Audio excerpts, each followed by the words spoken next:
आम आदमी पार्टी और जननायक जनता पार्टी की आज साझा प्रेस कॉन्फ्रेंस है। 11 बजे दिल्ली में ये प्रेस कॉन्फ्रेंस होगी। बड़ी जानकारी आपको दे दें, जेजेपी और आम आदमी पार्टी की साझा प्रेस कॉन्फ्रेंस है। 11 बजे दिल्ली में प्रेस कॉन्फ्रेंस होगी। प्रेस कॉन्फ्रेंस में चुनावी उम्मीदवारों को लेकर बड़ी घोषणा हो सकती है। लोकसभा चुनावों में जिन चेहरों पर भरोसा जताया गया है उनको लेकर बड़ा ऐलान हो सकता है। बड़ी जानकारी आपको दे दें, आम आदमी पार्टी और जेजेपी के 6 उम्मीदवारों के नाम का ऐलान होगा। जेजेपी की ओर से सांसद दुष्यंत चौटाला मौजूद रहेंगे। वहीं आम आदमी पार्टी के कई वरिष्ठ नेता इस प्रेस कॉन्फ्रेंस में मौजूद रहेंगे। 11 बजे ये प्रेस कॉन्फ्रेंस दिल्ली में होगी। प्रेस कॉन्फ्रेंस में लोकसभा चुनावों के उम्मीदवारों के नाम का ऐलान हो सकता है। आम आदमी पार्टी और जेजेपी गठबंधन के 6 उम्मीदवारों के नाम का ऐलान होगा। बड़ी जानकारी आपको दे रहे हैं, 6 उम्मीदवारों के नाम का ऐलान आज होगा। साझा प्रेस कॉन्फ्रेंस आम आदमी पार्टी और जननायक जनता पार्टी की। बड़ी खबर इस वक्त की आपको दे दें, सुबह 11 बजे दिल्ली में ये प्रेस कॉन्फ्रेंस होगी। इस वक्त की बड़ी खबर, कॉन्फ्रेंस में लोकसभा चुनाव के उम्मीदवारों के नाम की घोषणा होगी। आम आदमी पार्टी और जेजेपी के गठबंधन 6 सीटों पर अपने उम्मीदवारों का ऐलान कर सकते हैं। हरियाणा में कुल 10 लोकसभा सीटें हैं, जिनमें से 6 पर उम्मीदवारों का ऐलान आज जेजेपी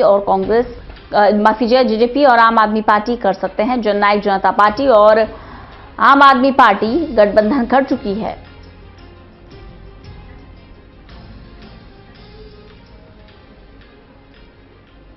विनोद लांबा हमारे साथ, हमारे सहयोगी जुड़े हुए हैं ज्यादा बातचीत के लिए। विनोद, आम आदमी पार्टी और जननायक जनता पार्टी की साझा प्रेस कॉन्फ्रेंस, 6 उम्मीदवारों पर मोहर लग सकती है, क्या ज्यादा जानकारी? रंजना, जानकारी यही है पुख्ता तौर पर कि 11 बजे प्रेस कॉन्फ्रेंस का आयोजन अब कैंडिडेट के फाइनल अनाउंसमेंट के लिए रखा गया है। और इससे पहले जो तमाम चर्चाएं थी कि महागठबंधन बनेगा, कांग्रेस शामिल होगी, ये तमाम चीजें थी। अब फाइनली वक्त बहुत ज्यादा बचा नहीं है। जैसे कि आप भी रंजना जानती होंगी कि 23 तारीख को हरियाणा की लोकसभा सीटों पर नामांकन की आखिरी तारीख है। और उससे पहले ये आप डिक्लेरेशन का बिल्कुल वक्त बचा नहीं है। हालांकि कांग्रेस के अभी 4 कैंडिडेट बाकी हैं अगर स्टेट के हिसाब से देखा जाए, और इंटरनेशनल लोकल के भी करीब 6 कैंडिडेट का अनाउंस होना बाकी है। और इस आम आदमी पार्टी और जननायक जनता पार्टी गठबंधन के 4 उम्मीदवार जो अब तक घोषित किए गए थे, वो सिर्फ जननायक जनता पार्टी की तरफ से किए गए थे। और इस गठबंधन में 3 सीटें आम आदमी पार्टी लड़ रही है।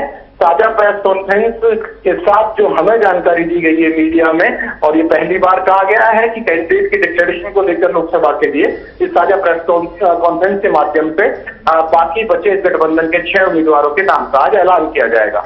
बिल्कुल, कौन से वो चेहरे हो सकते हैं जिन पर भरोसा जता सकती हैं दोनों ही पार्टियां? देखिए, आम आदमी पार्टी की तरफ से जो प्रदेश अध्यक्ष है हरियाणा के नवीन जयहिंद करनाल से लगातार उनकी चर्चा थी, लेकिन अब हमें जो पुख्ता जानकारी मिल रही है वो फरीदाबाद लोकसभा सीट से भी आ सकते हैं। और ये निश्चित तौर पर आपकी जानकारी में भी होगा कि फरीदाबाद की जो सीट है वो आम आदमी पार्टी के कोटे में है।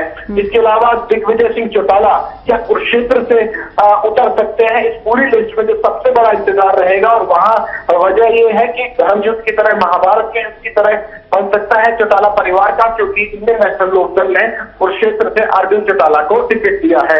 2 सबसे बड़े नाम, 2 सबसे बड़े चेहरे जो हैवीवेट कैंडिडेट के तौर पर इस लिस्ट में हम लोगों को फाइनली आधिकारिक मोहर का इंतजार रहेगा। मीडिया के सामने भी यही है कि कुरुक्षेत्र से दिग्विजय सिंह चौटाला उतरते हैं और आम आदमी पार्टी के अध्यक्ष नवीन जयहिंद लगातार सवाल और दावे तो बड़े बड़े भाषणों में करते हैं, लेकिन क्या वाकई किस लोकसभा सीट पर अपनी उपस्थिति दर्ज करा पाएंगे प्रेस कॉन्फ्रेंस और मीडिया के कैमरों के अलावा, ये देखना होगा। एक लिटमस टेस्ट भी होगा, क्योंकि लगातार प्रखुर होकर चाहे बीजेपी हो या कांग्रेस पे लगातार हमला अपने ही हरियाणवी अंदाज में बोलते रहे हैं, लेकिन अब दम पता चलेगा कि करनाल में बहुत इच्छा थी लड़ने की। अब करनाल से उतरते हैं सीएम सिटी को छोड़ते हुए अब फरीदाबाद की तरफ रुख करते हैं नवीन जयहिंद।